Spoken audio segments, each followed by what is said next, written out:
জুলাই গণহত্যায় শেখ হাসিনা, কামাল ও মামুনের বিরুদ্ধে ট্রাইব্যুনালে তদন্ত প্রতিবেদন জমা, 5 অভিযোগ জানালেন চিফ প্রসিকিউটর। শেখ হাসিনা সহ 3 জনের বিরুদ্ধে আজকে একটি অভিযোগপত্র আন্তর্জাতিক অপরাধ ট্রাইব্যুনালের চিফ প্রসিকিউটর বরাবরে আইন অনুযায়ী দাখিল করেছেন। আওয়ামী লীগের কার্যক্রম নিষিদ্ধ ঘোষণা করে গ্যাজেট প্রকাশ আজ, সংগঠন নিষিদ্ধের বিধান রেখে সন্ত্রাস বিরোধী অধ্যাদেশ জারি। আওয়ামী লীগ নিষিদ্ধের বিষয়ে বৈশ্বিক সমর্থন আছে বলেন প্রেস সচিব, প্রজ্ঞাপন জারির পর পরবর্তী পদক্ষেপ নেবে নির্বাচন কমিশন। আওয়ামী লীগের কার্যক্রম নিষিদ্ধের গ্যাজেটের আশ্বাসে শাহবাগ ছাড়লেন জুলাই আহতরা, 30 কর্মদিবসের মধ্যে জুলাই সনদ ঘোষণার দাবি। রাষ্ট্র সংস্কারে খেটে খাওয়া মানুষের অধিকার নিশ্চিতের দাবি, বাম ঐক্যের জন আকাঙ্ক্ষা নিশ্চিতের এটাই সুযোগ বললেন আলী রিয়াজ। আওয়ামী লীগকে পুনর্বাসন করতে চায় বিএনপি, এমন অভিযোগকারীরা জাতির শত্রু বললেন মির্জা আব্বাস, সরকারের ভূমিকায় প্রশ্ন। এবং প্রথমবারের মতো শুরু হলো সিভিল সার্জন সম্মেলন, চলমান সুবিধায় স্বাস্থ্য খাতে আরও 25 ভাগ উন্নতি করা সম্ভব বললেন প্রধান উপদেষ্টা।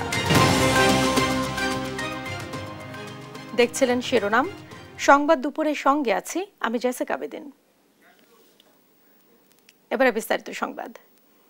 জুলাই আগস্ট আন্দোলন দমনে নির্বিচার হত্যা, নির্দেশনা, প্ররোচনা, উস্কানি সহ 5 অভিযোগে প্রমাণ মিলেছে সাবেক প্রধানমন্ত্রী শেখ হাসিনার বিরুদ্ধে। একই সঙ্গে সাবেক স্বরাষ্ট্রমন্ত্রী আসাদুজ্জামান খান কামাল ও সাবেক আইজিপি চৌধুরী আব্দুল্লাহ মামুনের বিরুদ্ধে অভিযোগের প্রমাণ মিলেছে। চিফ প্রসিকিউটর তাজুল ইসলাম বলেন, আন্দোলন চলাকালে সরকারি স্থাপনায় হামলা ও আগুন দেওয়ার নির্দেশনা দেওয়ার প্রমাণও মিলেছে। এর মাধ্যমে চলতি মাসে শেখ হাসিনা সহ 3 জনের বিরুদ্ধে আনুষ্ঠানিক বিচার শুরুর আশা করেছে প্রসিকিউশন। সাবরিনা মজুমদারের রিপোর্ট, জানাচ্ছেন নাফিয়া ফারজানা। গেল বছরের জুলাই আগস্ট রাস্তায় তখন নিরস্ত্র ছাত্র জনতা, বিপরীতে আগ্নেয়াস্ত্র হাতে পুলিশ ও আওয়ামী লীগের নেতাকর্মীরা। চলছে নির্বিচারে গুলি ও হামলা, এতে প্রাণ দিয়েছেন প্রায় 1400 মানুষ। এসব মানবতা বিরোধী অপরাধের অভিযোগে শেখ হাসিনার বিরুদ্ধে গত বছরের 14 আগস্ট আন্তর্জাতিক অপরাধ ট্রাইব্যুনালে মামলা দায়ের করা হয়। অভিযোগপত্রে শেখ হাসিনাকে হত্যা, নির্যাতনের হুকুমদাতা হিসেবে দায়ী করা হয়। সোমবার শেখ হাসিনা, সাবেক স্বরাষ্ট্রমন্ত্রী আসাদুজ্জামান খান কামাল, সাবেক আইজিপি চৌধুরী আব্দুল্লাহ মামুনের বিরুদ্ধে জুলাই গণহত্যার মামলার তদন্ত প্রতিবেদন প্রসিকিউশনে দাখিল করেছে তদন্ত সংস্থা। আর এই তদন্ত প্রতিবেদনে প্রধান আসামি করা হয় শেখ হাসিনাকে। পরে এ বিষয়ে সংবাদ সম্মেলন আয়োজন করে আন্তর্জাতিক অপরাধ ট্রাইব্যুনালের প্রসিকিউশন টিম। শুরুতে চিফ প্রসিকিউটর বলেন, তদন্ত প্রতিবেদন হাতে পেতে সময় লেগেছে 6 মাস 28 দিন। জুলাই আগস্ট গণহত্যার মাস্টারমাইন্ড হিসেবে প্রাথমিকভাবে শেখ হাসিনার বিরুদ্ধে 5টি অভিযোগ আনা হয়েছে। আন্দোলন দমাতে শেখ হাসিনা যেসব নির্দেশনা দিয়েছেন তার অডিও ভিডিও ক্লিপ শহীদ পরিবারের সদস্য, আহত ও আন্তর্জাতিক মহলে তথ্য প্রমাণ সাক্ষী হিসেবে উপস্থাপন করা হবে। এ মাসেই শেখ হাসিনা সহ 3 জনের বিরুদ্ধে আনুষ্ঠানিক বিচার শুরুর প্রত্যাশা প্রসিকিউশনের। নাফিয়া ফারজানা, দেশ টিভি, ঢাকা। বিচার না হওয়া পর্যন্ত আওয়ামী লীগের সব ধরনের কার্যক্রম নিষিদ্ধ ঘোষণা করে প্রজ্ঞাপন জারি হতে পারে আজ। অনলাইনেও দলটি কোনো কার্যক্রম পরিচালনা করতে পারবে না। এরই প্রেক্ষিতে আওয়ামী লীগের মাঠ পর্যায়ের কার্যক্রম ছাড়াও ফেসবুক পেজ সহ সাইবার স্পেসেও কার্যক্রম চালাতে পারবে না। এর আগে শনিবার রাতে রাষ্ট্রীয় অতিথি ভবন যমুনায় উপদেষ্টা পরিষদের বৈঠক শেষে এক ব্রিফিংয়ে আইন উপদেষ্টা আসিফ নজর জানান, দেশের রাজনীতিতে আওয়ামী লীগের কার্যক্রম নিষিদ্ধের সিদ্ধান্ত নিয়েছে অন্তর্বর্তী সরকার।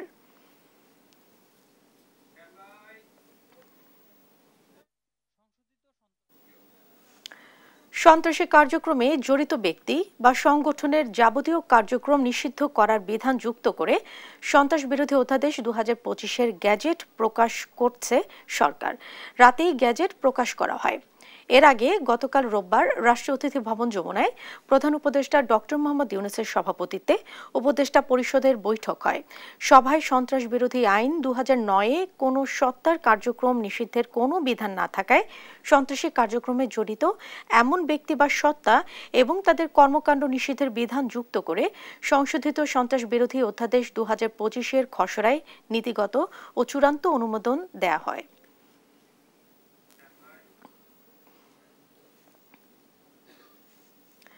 আওয়ামী লীগ নিষিদ্ধ করার বিষয়ে বৈশ্বিক সমর্থন আছে, আর সব রাজনৈতিক দলের সঙ্গে আলাপ করেই এই সিদ্ধান্ত নেওয়া হয়েছে বলে জানিয়েছেন প্রধান উপদেষ্টা প্রেস সচিব শফিকুল আলম। সোমবার ঢাকা রিপোর্টার্স ইউনিটি আয়োজিত মিট দ্য প্রেসে এ কথা বলেন তিনি। জানান, দেশের কোথাও কোনো প্রতিবাদ না হওয়া প্রমাণ করে অন্তর্বর্তী সরকারের সিদ্ধান্তে জনমনে স্বস্তি ফিরেছে। বিগত দিনে বাংলাদেশের অপসাংবাদিকতা নিয়ে তদন্ত করতে জাতিসংঘকে চিঠি দেওয়া হবে জানিয়ে প্রেস সচিব বলেন, তাদের বিশেষজ্ঞ দল পাঠাতে অনুরোধ করা হবে। ভারতে বাংলাদেশের 7টি টেলিভিশনের ইউটিউব চ্যানেল বন্ধ করা ন্যাক্কারজনক উল্লেখ করে তিনি বলেন, তারা সত্য প্রকাশে ভয় পায়। না, আমার যেটা মনে হয় যে পুরো আমাদের সোসাইটি, আমাদের পলিটিক্যাল পার্টিগুলো সবাই কিন্তু এটা একসেপ্ট করে নিয়েছেন। আমরা যেই ডিসিশনটা নিয়েছি এটা ইউনিভার্সালি অ্যাকসেপ্টেড হয়েছে। হ্যাঁ, দু একজন ছোটখাটো দু একটা প্রোটেস্ট হতে পারে, বাট সমস্ত বড় বড় দলগুলো সবার যে ডিসিশনটা এসছে এটা ইউনিভার্সালি অ্যাকসেপ্টেড হয়েছে। বোঝা যায় যে তারা আসলে সত্যকে নিতে পারছেন না, সত্য কথাকে আসলে তারা নিতে পারছেন না। এটা হচ্ছে আমার মতামত। আওয়ামী লীগের কার্যক্রম নিষিদ্ধের প্রজ্ঞাপন পেলেই দলটির নিবন্ধনের বিষয়ে সিদ্ধান্ত নেবে নির্বাচন কমিশন, জানালেন সিইসি এম নাসিরউদ্দিন। সোমবার সকালে নির্বাচন কমিশন সচিবালয়ে কার্টার সেন্টারের 6 প্রতিনিধি দলের সঙ্গে বৈঠক শেষে এ কথা বলেন তিনি। জানান, প্রাক নির্বাচন পরিস্থিতি পরিদর্শন এসেছে কার্টার সেন্টার। নির্বাচন ইস্যুতে সার্বিক প্রস্তুতি নিয়ে জানতে চেয়েছে প্রতিনিধি দল। আগামী নির্বাচনে পর্যবেক্ষক হিসেবে থাকার কথাও জানায় কার্টার সেন্টার।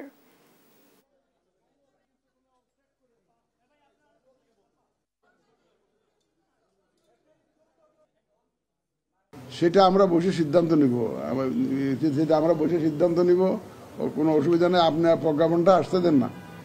আমরা এই যে নেক্সট যে জাতীয় নির্বাচনের জন্য আমাদের প্রস্তুতি কেমন, প্রস্তুতি আমরা কেমন চালাচ্ছি, প্রস্তুতি আমরা এগিয়ে নিচ্ছি কিনা ইত্যাদি জানতে চেয়েছেন। আমরা জানিয়েছি, আমরা অতীতেও আমি বিভিন্ন সময় বলেছি আপনাদেরকে আমাদের প্রস্তুতি যেভাবে চলছে, যে নির্বাচন যখনই হয় আমরা যাতে সাকসেসফুলি এটা যে ওয়াদা করেছে সেই ওয়াদা মাফিক যাতে আমরা ডেলিভার করতে পারি সেই প্রস্তুতি আমরা নিচ্ছি, এই কথাটা আমরা তাদেরকে জানিয়েছি। আজই আওয়ামী লীগের কার্যক্রম নিষিদ্ধের গ্যাজেট প্রকাশ করা হবে, এমন আশ্বাসে শাহবাগ ছাড়লেন জুলাই আন্দোলনের আহতরা। 30 কর্মদিবসের মধ্যে জুলাই সনদ ঘোষণার দাবি জানিয়েছেন তারা। অন্যথায় কঠোর আন্দোলনের হুঁশিয়ারি দেন জুলাই যোদ্ধারা। আরো জানাচ্ছেন এনআই নাহিদ। আওয়ামী লীগকে দল হিসেবে স্থায়ীভাবে নিষিদ্ধ করা, জুলাই সনদ প্রকাশ এবং সুচিকিৎসার দাবিতে বৃহস্পতিবার রাত থেকে শাহবাগ অবরোধ করেন জুলাই আন্দোলনে আহতরা। রোববার রাতে অবরোধ তুলে নিয়ে জাতীয় জাদুঘরের সামনে অবস্থান নেন তারা। সোমবার দুপুর পর্যন্ত চলে অবস্থান কর্মসূচি। কর্মসূচি চলাকালে জুলাই আন্দোলনে আহতরা জানান, কেবল আওয়ামী লীগের কার্যক্রমকে নিষিদ্ধ করলেই হবে না, দলটিকে স্থায়ীভাবে নিষিদ্ধ করতে হবে। এ সময় আহতদের সুচিকিৎসারও দাবি জানান তারা। তো আমরা যাচ্ছি যে আইনে প্রক্রিয়ার মাধ্যমে তাদের যে তাদের নিবন্ধনকে বাতিল করা, যাতে পরবর্তীতে আওয়ামী লীগ নামের কোনো দল এদেশে রাজনীতি করার সুযোগ না পায়। আমাদের প্রথম দাবি হয়েছে জুলাই সনদ প্রদান করা, দ্বিতীয়ত আওয়ামী লীগকে পূর্ণাঙ্গভাবে নিষিদ্ধ করা, যদি কিন্তু নয়। আজকেই আওয়ামী লীগের কার্যক্রম নিষিদ্ধের গ্যাজেট প্রকাশ হবে এমন আশ্বাসে সোমবার দুপুরে আন্দোলন প্রত্যাহার করেন জুলাই যোদ্ধারা। আমরা বিশ্বস্ত সূত্রে জেনেছি যে আজকের মধ্যেই প্রজ্ঞাপন জারি হবে আওয়ামী লীগ নিষিদ্ধের যে বিষয়টা, এবং আমাদেরকে সচিবালয় থেকেই এখন জানানো হয়েছে, এবং আমরা কয়েকজনের নেতাকর্মীদের সাথেও কথা বলেছি যারা জুলাই গণ অভ্যুত্থানের সাথে যুক্ত ছিল। তারা যে বিষয়টা জানিয়েছে যে জুলাই ঘোষণাপত্রের কাজ আজকে থেকে শুরু হয়েছে, সেটা সচিবালয় থেকেই শুরু হয়েছে আজকে থেকে, এবং আগামী 30 কার্য দিবসের মধ্যেই সেটা ঘোষণা করা হবে এই জুলাই ঘোষণাপত্র। 30 কর্মদিবসের মধ্যে জুলাই ঘোষণাপত্র প্রকাশ করা না হলে কঠোর আন্দোলনের হুঁশিয়ারি দিয়েছেন আন্দোলনকারীরা। এনআই নাহিদ, দেশ টিভি, ঢাকা। সংস্কারের মাধ্যমে জবাবদিহিমূলক রাষ্ট্র পুনর্গঠনে দলগুলোকে বড় ভূমিকা রাখার আহ্বান জানিয়েছেন ঐকমত্য কমিশনের সহসভাপতি আলী রিয়াজ। সোমবার সকালে জাতীয় সংসদ ভবনের এলটি হলে গণতান্ত্রিক বাম ঐক্যের সঙ্গে সংলাপের শুরুতে তিনি কথা বলেন। জানান 53 বছর ধরে গণতান্ত্রিক রাষ্ট্র গড়ার আকাঙ্ক্ষা বারবার ব্যর্থ হয়েছে। 24 অভ্যুত্থানের মাধ্যমে পাওয়া সুযোগ কাজে লাগিয়ে সেই আকাঙ্ক্ষা বাস্তবায়নে সবাইকে এগিয়ে আসতে হবে। বলেন জবাবদিহিমূলক রাষ্ট্র গঠনের এটাই সুযোগ। সংলাপে 166টি সংস্কার প্রস্তাবের মধ্যে 134টিতে একমত জানিয়েছে গণতান্ত্রিক বাম ঐক্য। এছাড়া 6টিতে আংশিক একমত, বাকি 26টিতে দ্বিমত জানিয়েছে তারা। জোট নেতারা বলেন রাষ্ট্র সংস্কারে খেটে খাওয়া মানুষের অধিকার নিশ্চিত করতে হবে। বিশেষত বাংলাদেশে গত 53 বছর ধরে বিভিন্নভাবে গণতান্ত্রিক সংগ্রামের মধ্য দিয়ে একটি লক্ষ্য, সেটি হচ্ছে একটি গণতান্ত্রিক রাষ্ট্র তৈরি করা।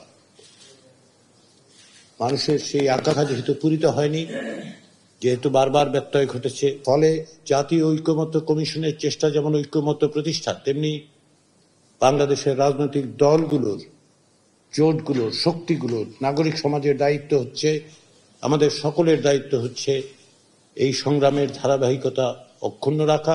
আমরা সংসদ আগে নির্বাচন চাইছি এবং স্থানীয় সরকার পরে। অন্তর্বর্তী সরকার দেশপ্রেমিক সরকার নয়, তারা ইচ্ছাকৃতভাবে অপকর্ম করে কারো উদ্দেশ্য সফল করার চেষ্টা করছে, এমন মন্তব্য করেছেন বিএনপির স্থায়ী কমিটির সদস্য মির্জা আব্বাস। সোমবার সকালে জাতীয় প্রেস ক্লাবে সাবেক এমপি নাসির উদ্দিন আহমেদ পিন্টুর 10তম মৃত্যুবার্ষিকী উপলক্ষে স্মরণ সভায় এসব কথা বলেন তিনি।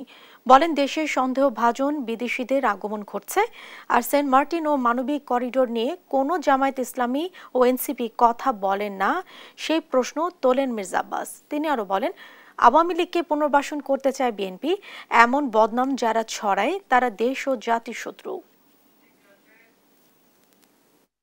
যে শাহবাগ আপনারা বন্ধ করেছেন, যে শাহবাগের এই এলাকাতে, এই সমস্ত এলাকাতে মিছিল মিটিং করা যাবে না, সেখানে সরকারের পৃষ্ঠপোষকতায় সরকারের দল এনসিপির লোকেরা ওখানে মিছিল মিটিং করে কিভাবে? আমি এই সরকারকে অন্তত আমি আমার কথা বলছি, নিরপেক্ষ ভাবতে আমি পারছি না। এই সরকার কোন পরিস্থিতিতেই গণবান্ধব কিংবা দেশপ্রেমিক সরকার নয়। সদিচ্ছা থাকলে চলমান সুবিধায় স্বাস্থ্য খাতে সেবা আরও 25 উন্নতি করা সম্ভব। এ খাতের সমস্যা নিয়ে পরস্পরকে দোষারোপ না করে সবাইকে সম্মিলিতভাবে কাজ করার আহ্বান জানিয়েছেন প্রধান উপদেষ্টা ডক্টর মোহাম্মদ ইউনূস। 2 দিনের সিভিল সার্জন সম্মেলন উদ্বোধন অনুষ্ঠানে এসব কথা বলেন তিনি। প্রথমবারের মতো এই আয়োজনে দেশের স্বাস্থ্য খাতের নানা সমস্যা ও সম্ভাবনা তুলে ধরেন সিভিল সার্জনরা। নাফিয়া ফারজানার প্রতিবেদন। সম্মেলন 2025-এর স্বাস্থ্য খাতকে ঢেলে সাজাতে উদ্যোগ নিয়েছে অন্তর্বর্তী সরকার। এর অংশ হিসেবে দেশে প্রথমবারের মতো আয়োজন করা হয়েছে জেলা পর্যায়ের স্বাস্থ্য প্রশাসকদের নিয়ে সিভিল সার্জন সম্মেলন। সোমবার সকালে প্রধান উপদেষ্টার কার্যালয়ে 2 দিনের এই সম্মেলন উদ্বোধন করেন প্রধান উপদেষ্টা ডক্টর মোহাম্মদ ইউনূস। উদ্বোধনী অধিবেশনে দেশের স্বাস্থ্য খাতের সমস্যা ও সম্ভাবনা তুলে ধরেন সিভিল সার্জনরা। অবৈধ ক্লিনিক ও ল্যাব, ভুয়া ডাক্তার, দালাল চক্র, ভেজাল ওষুধ নিয়ন্ত্রণে সিভিল সার্জনদের সীমিত আকারে মোবাইল কোর্ট পরিচালনার ক্ষমতা প্রদান করা জরুরি। দেশের প্রতিটি মানুষ যেন সময় মতো মানসম্পন্ন, সাশ্রয়ী ও মানবিক স্বাস্থ্যসেবা পায় তা নিশ্চিত করতে আপনাদের ভূমিকা অত্যন্ত গুরুত্বপূর্ণ। আর প্রধান উপদেষ্টা বলেন সবাই আন্তরিক হলে চলমান সুবিধায় স্বাস্থ্য খাতে আরও 25 উন্নতি করা সম্ভব। সমস্ত অভাব এবং ঘাটতির মধ্যেই আমরা এর চেয়ে ভালো করব। আমি একদম নিশ্চিতভাবে বলতে পারি স্বাস্থ্যসেবা 25% ভালো গেছে, শুধু এইটুকু চিন্তা করে আমরা এর চেয়ে ভালো করব। স্বাস্থ্য খাতের মান উন্নয়নে গাফিলতি ও ঘাটতি কমাতে হবে উল্লেখ করে তিনি বলেন পরস্পরকে দোষারোপ না করে সবাই মিলে স্বাস্থ্য খাতকে এগিয়ে নিতে হবে। স্বাস্থ্যসেবা যে স্বাস্থ্যহীন সেটা আমরা সবাই বুঝি এবং একে অপরকে দোষ দিই, এর কারণে এটা হয় না, ওর কারণে এটা হয় না। দোষ দিলে তো স্বাস্থ্যহীনতা দূর হয়ে যাবে না, এটার প্রতিকার করতে হবে যাতে করে আমরা স্বাস্থ্যসেবা সঠিকভাবে করতে পারি।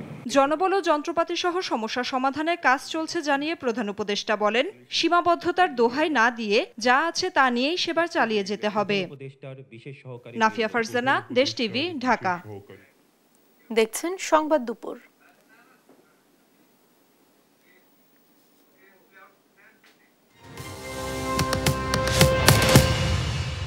কেরানীগঞ্জের ঐতিহ্যবাহী সুভাটা খাল উদ্ধারে সেনাবাহিনীর সহায়তায় কাজ শুরু করা হবে জানিয়েছেন পরিবেশ উপদেষ্টা সৈয়দা রিজওয়ানা হাসান। সোমবার সকালে সুভাটা খাল পরিদর্শন করেন তিনি। পরে সাংবাদিকদের বলেন ৩১৭ কোটি টাকার ১৪.২০ কিলোমিটার খাল উদ্ধারের প্রকল্প বাস্তবায়নে জনসাধারণকে আরও সতর্ক হতে হবে।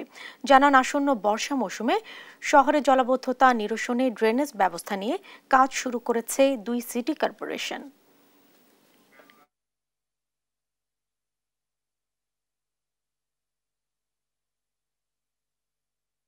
তো আমার দেখতে আসার উদ্দেশ্য হচ্ছে যে এতটা টাকা এতটা খালে এই খালটাতে যাবে কেন, কারণ অন্যান্য খাল ঢাকায় যেগুলো আমরা করছি সেগুলোতে আমরা কেবল মাটিটা খনন করছি, কিন্তু এখানে এসে যা দেখলাম যে এখানে খালটাই আবার অনেক জায়গাতে নতুন করে করতে হবে। খালের ফ্লো বলতে তো আসলে কিছু নেই, হ্যাঁ। এবং এখানে কেবল যে খাল খনন করলে হবে তা না, খালের পার বাঁধাইয়ের ব্যাপার আছে, বর্জ্য ব্যবস্থাপনার ব্যাপার আছে। খালের পাশে হাঁটার রাস্তা না করে দিলে আবারও দখল হয়ে যাবে। চুয়াডাঙ্গায় টানা ৪ দিন ধরে চলা তীব্র তাপপ্রবাহে জনজীবন বিপর্যস্ত হয়ে পড়েছে। রোববার বিকেল ৩টায় চুয়াডাঙ্গায় চলতি মৌসুমের সর্বোচ্চ তাপমাত্রা ৪২ ডিগ্রি সেলসিয়াস রেকর্ড করা হয়। এর আগের দিনও তাপমাত্রা ছিল ৪১.৮ ডিগ্রি সেলসিয়াস। ৪ দিন ধরেই ৪০ ডিগ্রির উপরে তাপমাত্রা বিরাজ করছে। প্রচণ্ড গরমে কষ্টে পড়েছে মানুষসহ প্রাণীকুল। সবচেয়ে বেশি বিপাকে পড়েছে নিম্ন আয়ের খেটে খাওয়া মানুষ। আগামীকাল থেকে চুয়াডাঙ্গা সহ দেশের বিভিন্ন স্থানে বৃষ্টিপাত হতে পারে বলে পূর্বাভাস দিয়েছে আবহাওয়া অফিস।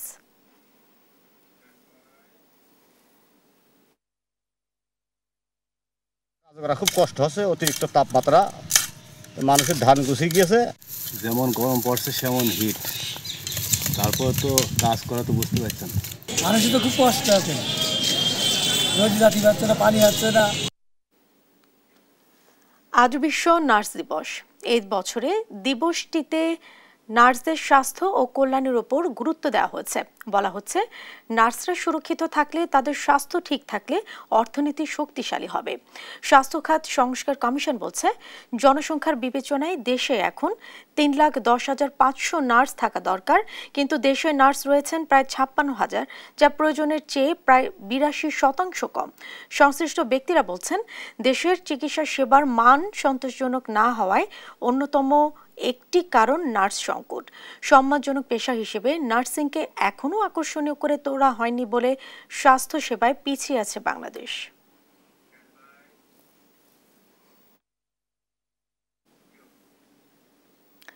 নড়াইল সদর হাসপাতালের তত্ত্বাবধায়ক ডাক্তার আব্দুল গাফফারের বিরুদ্ধে নানা অনিয়ম ও দুর্নীতির অভিযোগে মানববন্ধন অনুষ্ঠিত হয়েছে। সোমবার সকাল 10টায় বাংলাদেশ প্রাইভেট হাসপাতাল ও ক্লিনিক অনার্স অ্যাসোসিয়েশন নড়াইল জেলা শাখার উদ্যোগে সদর হাসপাতালের সামনে মানববন্ধন আয়োজন করা হয়। বক্তব্য রাখেন সংগঠনের সভাপতি বিদ্যুৎ কুমার সান্নাল, সাধারণ সম্পাদক এস.এম. সাজ্জাদ হোসেন, তরিকুল ইসলাম, কামরুল বিশ্বাস ও রানা সহ অন্যান্যরা। মানববন্ধনে বিভিন্ন শ্রেণী পেশার মানুষ অংশ নেয়।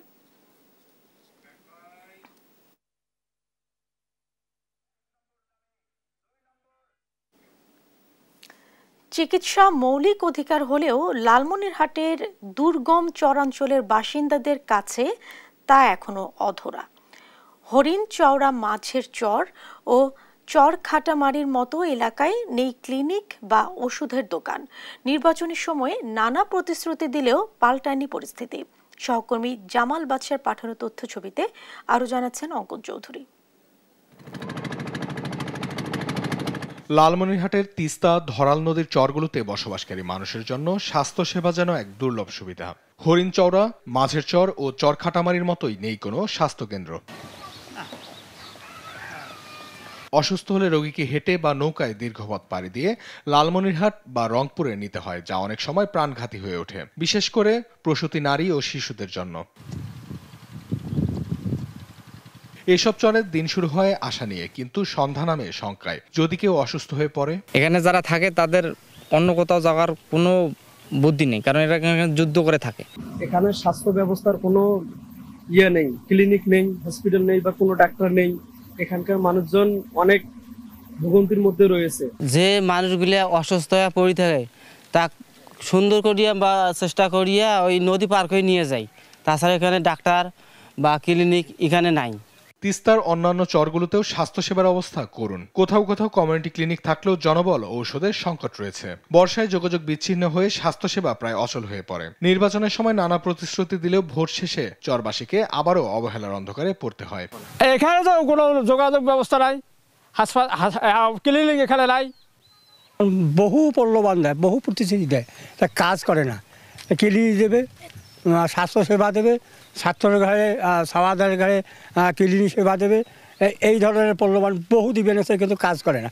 এখানে আমরা স্বাস্থ্য সেবার থেকে শুরু করে আমাদের যে মৌলিক চাহিদাগুলো রয়েছে, আমাদের যে মৌলিক অধিকারগুলো রয়েছে, আমরা আসলে এই অধিকারগুলো থেকে আমরা আমাদের এলাকার মানুষজন বঞ্চিত হচ্ছে। এসব এলাকায় দীর্ঘদিন ধরেই জনবল ও যাতায়াত সমস্যার কারণে স্বাস্থ্যসেবা পৌঁছানো কঠিন হয়ে পড়েছে বলে জানান সিভিল সার্জন। এখানে আমাদের বর্তমানে স্বাস্থ্যকর্মী অনেক শর্ট আছে। যদি স্বাস্থ্যকর্মী নিয়োগ হয় এবং স্বাস্থ্যকর্মী অ্যাভেলেবল হয় তাহলে ওইখানে আমরা মাঝে মধ্যে ক্যাম্পেইন করতে পারবো। চিকিৎসা যেখানে ন্যায্য অধিকার, সেখানে চরবাসী প্রতিদিন বেঁচে থাকার সংগ্রামে লড়ছে। চিকিৎসা যেন তাদের জন্য এক দুঃস্বপ্ন, যা কবে পূরণ হবে কেউই জানে না। নিউজ ডেস্ক, দেশ টিভি।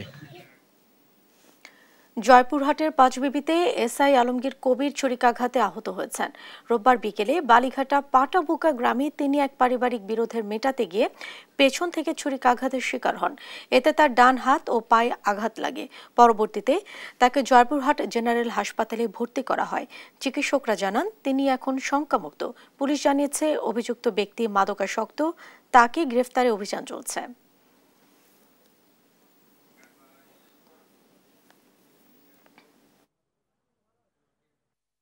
বিকাল 5:30টায় আমাদের এখানে আলমগীর নামে একজন পাঁচবিবির পুলিশ সদস্য এএসআই উনি এসেছেন ছুরিকাঘাত প্রাপ্ত হয়ে। আমাদের এখানে ভর্তি হওয়ার পরে যে নিচ থেকে যে প্রসিডিউর মেনটেন করতে হয় সেগুলো সব করা হয়েছে এবং আমরা আসলে ওনাকে যে এখানে উপযুক্ত যে চিকিৎসা সেটা আমরা শুরু করে দিয়েছি অলরেডি এবং উনি পাচ্ছেন এবং এখন ভালো আছেন। বাংলাদেশ ভারত সম্পর্কের অবনতি ও ভারত পাকিস্তান যুদ্ধের প্রভাব দিনাজপুরের সীমান্তবর্তী এলাকায় পড়েছে। দিনাজপুরের 13টি উপজেলার 7টিরই ভারতীয় সীমান্ত লাগোয়া জমিতে বোরো ধান কাটা নিয়ে অনিশ্চয়তা দেখা দিয়েছে। কৃষকদের দাবি, সীমান্তে কাজ করতে শ্রমিক পাওয়া যাচ্ছে না। বিজিবিও সতর্ক থাকতে বলেছে। সহকর্মী হারুনুর রশিদের পাঠানো তথ্যছবিতে আরো জানাচ্ছেন অঙ্কন চৌধুরী। ধান ও চালে সমৃদ্ধ দিনাজপুর জেলার 7টি উপজেলা ভারতের সঙ্গে সীমান্তে যুক্ত। এতদিন কৃষকরা শান্তিপূর্ণভাবে চাষ করলেও বর্তমানে বাংলাদেশ ভারত সম্পর্কে টানাপোড়েন এবং ভারত পাকিস্তান যুদ্ধের কারণে বিএসএফ এর তৎপরতা কিছুটা বেড়েছে। এতে সীমান্তের জমিতে ধান কাটা নিয়ে কৃষকদের মধ্যে অনিশ্চয়তা ও শঙ্কা দেখা দিয়েছে। আগের মতো এখন তারা নির্বিঘ্নে জমিতে যেতে পারছে না, ফলে হারভেস্ট মেশিন বা শ্রমিক পাওয়া যাচ্ছে না। কৃষকদের দাবি, বিজেপি ও বিএসএফ এর মধ্যে আলোচনা হলে সমস্যা সমাধান হবে। বিজেপি যদি সহযোগিতা করে, বিএসএফ এর সঙ্গে যোগাযোগ করে, তাহলে একটু ভয় ভীতিটা আমার কম হবে। কোনো লোকজন যাতে চাচ্ছে না, ভয় বিএসএফ এর ভয়। আমাদের এই মাঠের ধানটা নিয়ে খুব চিন্তিত আমরা। সীমান্ত তো গাড়ি গেলে বা মানুষজন গেলে হয়তো ফস করে গুলি করে জানা কি করে, কিন্তু আমাদের সীমান্ত এলাকায় ধান ক্ষেত, আমরা তো 24 ঘন্টা যাওয়া লাগে। তবে বিজিবি জানায় আতঙ্কের কিছু নেই, তবে কাজ করতে গিয়ে কেউ যদি ভারতের সীমানায় ঢুকে পড়ে তবে এটি একটি সমস্যা হতে পারে। সীমান্তে ধান কাটা নিয়ে কৃষকদের আতঙ্ক দূর করতে বিজিবি ও বিএসএফ এর মধ্যে জরুরি বৈঠক জরুরি বলে মনে করে অনেকে, যা কৃষকদের মধ্যে সাহস যোগাবে। নিউজ ডেস্ক, দেশ টিভি। লালমনিরহাটের প্রত্যন্ত গ্রামে বিষমুক্ত সবজি চাষ এখন বাস্তবতা। চলবালা ইউনিয়নের একটি প্রদর্শনী প্লট ঘিরে আশাবাদী স্থানীয় কৃষকরা। উত্তম কৃষি চর্চার মাধ্যমে স্বাস্থ্যকর ফসল উৎপাদনে নানা উদ্যোগ নিয়েছে কৃষি বিভাগ। সহকর্মী জামাল বাদশার পাঠানো তথ্যছবিতে আরো জানাচ্ছেন অঙ্কন চৌধুরী। 1 একর জমিতে করলা, শসা ও বিভিন্ন সবজির সবুজ ফসল, কোনো রাসায়নিক সার বা কীটনাশক ছাড়াই। কালীগঞ্জ উপজেলার চলবলা ইউনিয়নের কৃষক মাসুদের জমি এখন বিষমুক্ত চাষের মডেল। আগাছা দমনে মালচিং পদ্ধতি, পোকামাকড় দমনে ফোরমন ফাঁদ, আর সবার জন্য রয়েছে হাত ধোয়া ও মাস্ক বাধ্যতামূলক। কৃষকরা বলছে খরচ কিছুটা বেশি হলেও খাবার নিরাপদ হচ্ছে। প্রাকৃতিক উপায়ে যেভাবে উৎপাদন করা হয় ঠিক সেভাবে কাজ করছি। আশা করছি যে এটা বিক্রি করে লাভবান হতে পারবো ইনশাল্লাহ। পোকা নির্ধারণের জন্য আমরা জৈব বালাইনাশক ইউজ করছি, ফেরোমন টোপ। তাতে আমাদের মোটামুটি ফলন ভালো আছে। যেহেতু কীটনাশক মুক্ত খাবার উৎপাদন করতেছি আমরা, এজন্য কেয়ারফুললি আমাদের সবগুলো কাজবাজ করতে হয়। খাদ্য হোক আমাদের ঔষধ, এই ধারণা নিয়ে গ্যাপ বাংলাদেশ কৃষি সম্প্রসারণ অধিদপ্তরের সহযোগিতায় রংপুর বিভাগের ৩৫টি উপজেলায় ৪৫ জন কৃষকের ক্ষেতে করেছে এমন প্রদর্শনী। সংশ্লিষ্টরা বলছে ২০২৮ সালের মধ্যে ৩ লাখ হেক্টর জমিতে নিরাপদ সবজি ও ফসল উৎপাদন নিশ্চিত করার লক্ষ্য নির্ধারণ করেছে তারা।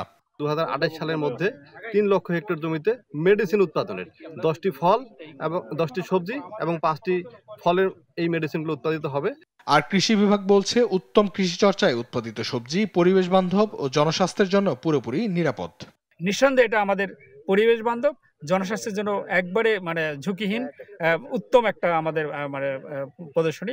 এদিকে জেলা প্রশাসক বলছে বিষমুক্ত এই খাদ্য ব্যবস্থাকে এগিয়ে নিতে হলে সবার সমন্বিত সহযোগিতার প্রয়োজন। জিনিস যেটা ভালো দাম তার একটু বেশি, ওই জিনিসটা ভালো, এটা যদি মানুষকে বোঝানো যায় তাহলে মানুষ অবশ্যই এটা কিনবেন, এবং এই দায়িত্বটা আপনার আমার সকলের। নিরাপদ খাবার চাহিদা বাড়ছে, এমন উদ্যোগে প্রান্তিক কৃষকরা সহায়তা পেলে বিষমুক্ত চাষ হবে স্বাস্থ্যকর জীবনের ভবিষ্যতের পথ। নিউজ ডেস্ক, দেশ টিভি। দেখছেন সংবাদ দুপুর। শেষ হামলায় ভারতের ২৬টি সামরিক স্থাপনায় সফলভাবে আঘাতের দাবি করেছেন পাকিস্তান সেনাবাহিনীর মুখপাত্র। রোববার সংবাদ সম্মেলনে ইসলামাবাদ কোনোভাবেই যুদ্ধবিরতি ভঙ্গ করছে না বলে জানান তিনি। সংঘাত শুরুর পর প্রথমবার লাইন অফ কন্ট্রোলের কোনো সেক্টরে ভারত পাকিস্তান সীমান্তরক্ষীদের মধ্যে গোলাগুলির ঘটনা ঘটেনি বলে জানিয়েছেন স্থানীয়রা। আরবিদ আফসারের রিপোর্ট। ভারত পাকিস্তানের 4 দিনের সংঘাতে প্রাণ হারিয়েছে বহু মানুষ। যুদ্ধের শেষ দিন শনিবার মার্কিন যুদ্ধবিরতি মধ্যস্থতার আগে দুপক্ষের মধ্যে হয়েছে তুমুল লড়াই, কিন্তু বর্তমানে জম্মু কাশ্মীরে দেখা গেছে ভিন্ন চিত্র। স্বাভাবিক জীবনে ফিরেছেন স্থানীয়রা। সংঘাতের শুরুর পর প্রথমবার লাইন অফ কন্ট্রোলের কোনো সেক্টরেই গোলাগুলির ঘটনা ঘটেনি বলে জানিয়েছে স্থানীয়রা। তবে চারিদিকে বিরাজ করছে থমথমে পরিস্থিতি। এদিকে শেষ হামলায় ভারতের ২৬টি সামরিক স্থাপনায় সফলভাবে আঘাতের দাবি করেছেন পাকিস্তান সেনাবাহিনীর মুখপাত্র লেফটেন্যান্ট জেনারেল আহমেদ শরীফ চৌধুরী। রোববার সংবাদ সম্মেলনে দাবি করেন তিনি,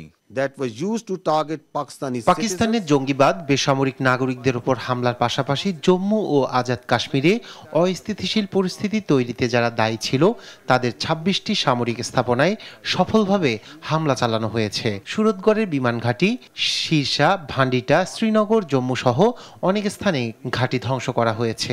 এছাড়াও যে ক্ষেপণাস্ত্র দিয়ে পাকিস্তানি নারী ও শিশুদের প্রাণ কেড়ে নেওয়া হয়েছে সেই ঘাঁটিও এখন ধুলোয় মিশে গেছে। যুদ্ধে ভারত ড্রোন দিয়ে চারিদিকে আতঙ্ক ছড়ানোর পায়তারা চালিয়েছে বলে অভিযোগ করেন সেনা মুখপাত্র। সংঘাত আবার শুরু হলে ১.৬ বিলিয়ন মানুষ হুমকির মুখে পড়বে। তিনি আরও বলেন, পাকিস্তান ও ভারতের মধ্যে বিরোধের কেন্দ্রবিন্দু হচ্ছে কাশ্মীর সমস্যা। ভারত বাহ্যিক সমস্যাকে অভ্যন্তরীণ করার চেষ্টা করছে বলেও অভিযোগ করেন লেফটেন্যান্ট জেনারেল। সেনাবাহিনীর মুখপাত্র হিসেবে আমি শতভাগ নিশ্চিত হয়ে বলছি, পাকিস্তান যুদ্ধবিরতি কোনোভাবেই ভঙ্গ করছে না। এটিকে যথার্থ সম্মানের সঙ্গে আমরা বিবেচনা করছি। পেশাদারিত্বের খাতিরে আমরা প্রতিশ্রুতি দৃঢ়ভাবে মেনে চলি। এদিকে পাকিস্তানের সঙ্গে লড়াইয়ে ভারত বাহিনী ক্ষয়ক্ষতির মুখে পড়েছে কিনা এমন জবাবে দেশটির বিমান বাহিনী বলছে, ক্ষয়ক্ষতি লড়াইয়ের অংশ। লড়াই শেষে ভারতের সব পাইলট ফিরে এসেছে বলেও দাবি করেছে মোদি প্রশাসন। আরবিদ আফসার, নিউজ ডেস্ক, দেশ টিভি। ফিলিস্তিনের অবরুদ্ধ গাজা উপত্যকায় নতুন করে হামলার পরিকল্পনা নিচ্ছে ইসরায়েল। তবে এ পরিকল্পনায় সম্মতি দেননি মার্কিন প্রেসিডেন্ট ডোনাল্ড ট্রাম্প। আর তেল আবিবের বিরুদ্ধে যুদ্ধ দীর্ঘায়িত করা এবং জিম্মি মুক্তি চুক্তিতে বাধা দেওয়ার অভিযোগ করেছেন ট্রাম্পের মধ্যপ্রাচ্য বিষয়ক বিশেষ দূত স্টিভ উইটকফ। যুদ্ধ বন্ধের আহ্বান জানিয়েছেন নতুন পোপ লিও চতুর্দশ। এদিকে ইসরায়েলি হামলায় আরও ৮ নারীসহ ২৬ ফিলিস্তিনি নিহত হয়েছে। রায়হান কবির শুভ্র রিপোর্ট। রাত নামলে অন্ধকার, খাবার ও পানির তীব্র সংকট। এর মধ্যে আকাশ থেকে পড়া বোমার আগুনে মৃত্যু ভয় তাড়িয়ে বেড়াচ্ছে সবসময়। এমন এক বিভীষিকাময় সময়ের মধ্যেই প্রতিনিয়ত দীর্ঘ হচ্ছে গাজায় মৃত্যুর মিছিল। স্থানীয় সময় রোববার গাজার খান ইউনিস, আল মাওয়াসি, নুসেইরা সহ বিভিন্ন শরণার্থী ক্যাম্পে ভয়াবহ হামলা চালায় আইডিএফ।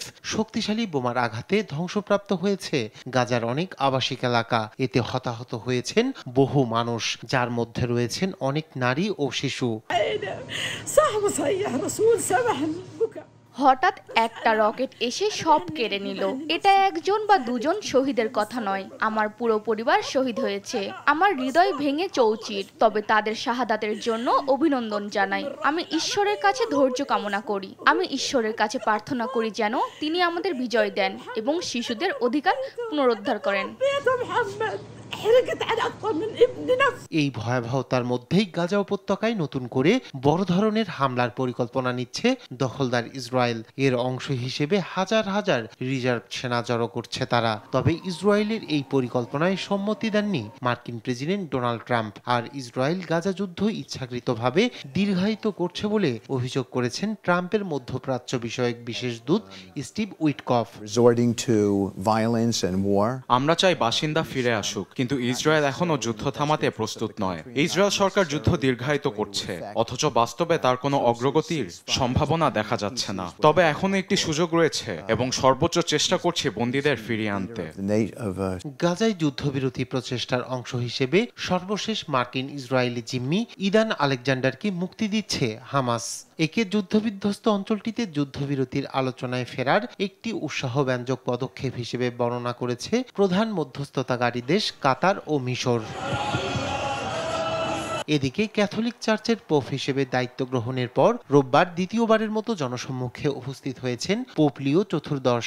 গাজা উপত্যকার ঘটনাগুলোতে গভীরভাবে দুঃখ প্রকাশ করে অবিলম্বে ইসরায়েল ও হামাসের মধ্যে যুদ্ধবিরতির আহ্বান জানান তিনি। রায়হান কবির শুভ্র, নিউজ ডেস্ক, দেশ টিভি। দেখছেন সংবাদ দুপুর।